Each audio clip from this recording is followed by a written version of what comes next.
At some point, I was competing. I had sponsors. I was doing the World Games, this representing my country, doing some events and professional events.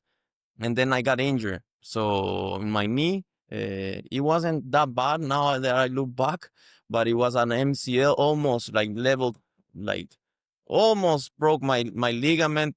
The doctor put me a cast so that make it worse.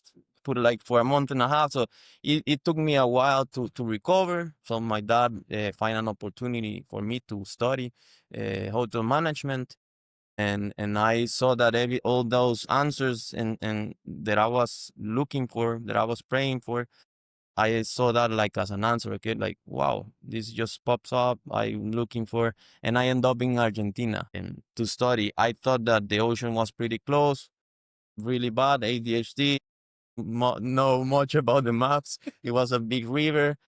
So I was pretty far from the waves. So I end up living in a city, like there is like a huge city, and like the opposite of my life, waking up with the birds, looking at the waves.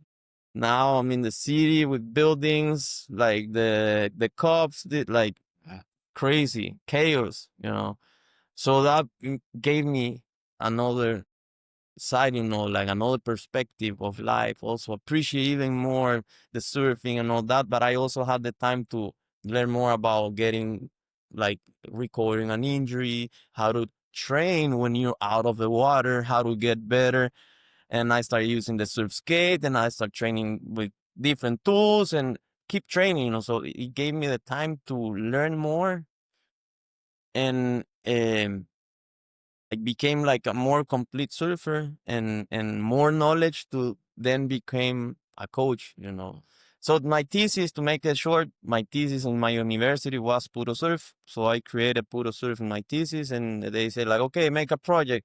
What I'm gonna do? Puro Surf. That means all about surfing. That's all I have in my head. My project is my dream. Yeah. So okay, let's do it. So I made the project. It was the hotel with the restaurant, a performance academy. The idea was to start with a performance academy and then start building the brand, and then like the opportunities, like it was going to come.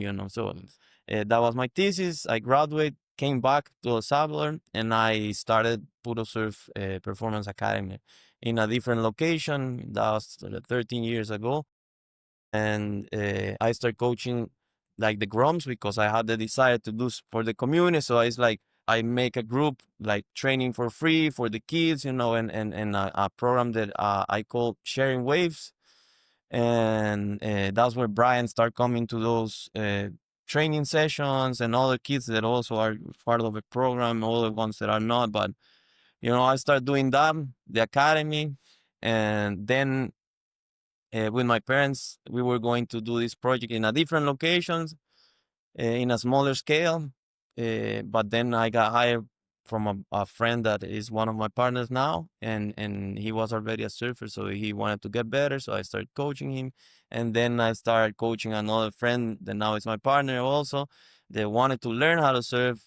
I shared with them my dream, what I wanted to do, and they say like, "Hey, we want to support that dream, and we also want to push this dream with you." So they helped me a lot, and now like we created like Puro Surf. It's been 8 years, and now I'm Olympic coach, and like I like present courses for the ISA. I have my own methodology, and like I dedicate my life to surfing and feeling different spaces, and like doing different things that now shape like what we built here at Puro Surf, and what I do as a coach. And that's the experience that I think we're gonna talk about in a little bit.